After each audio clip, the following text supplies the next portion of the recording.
It was a beautiful day. It was a nice fall day. It was beautiful weather. That's how many say the early morning hours of September 11th, 2001 began. And one of the worst acts of terrorism to ever be committed in this world happened that day, on a beautiful day. Retired NYPD officer Harold Delancey was on a paid detail in Queens when his friend called him to tell him a plane hit the World Trade Center. So I thought it was some guy with a Cessna goofing around trying to fly through the middle of them. When he said the second plane hit, I said that we have a problem. Soon getting his orders, Get out of here. commandeering a city bus to complete his assignment. Pick up 10,000 body bags and stay there until whatever comes out of the World Trade Center shows up.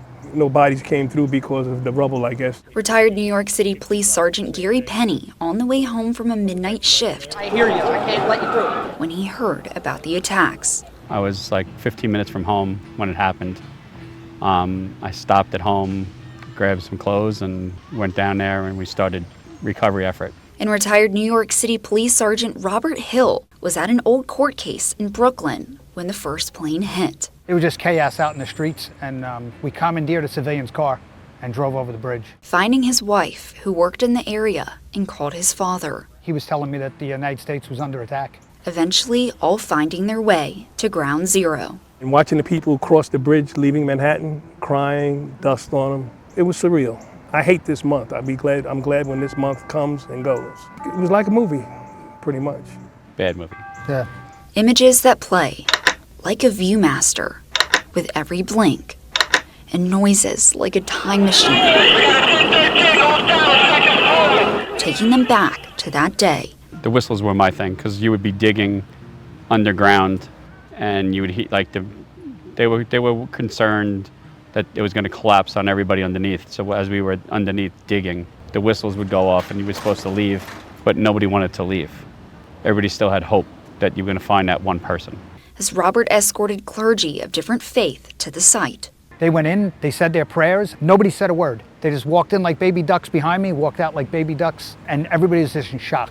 While the chaos roared around them, Harold said he knew one thing for certain. I thought from the beginning that should have been a hazmat area. And anybody entering it should have been in a hazmat suit. Harold, Gary, and Robert all suffer from cancer and health concerns from their time at Ground Zero. That was my job. I was supposed to show up and do what I had to do. If I had to do it again, I would do the same thing. Related illnesses to 9/11 have increased through the years. Is this an everyday thought that goes through your head, Every that day. toll? Every Every day. day. Absolutely. Multiple times a day. Yes. This is their new normal, We were heroes for about, 90 days? Yeah.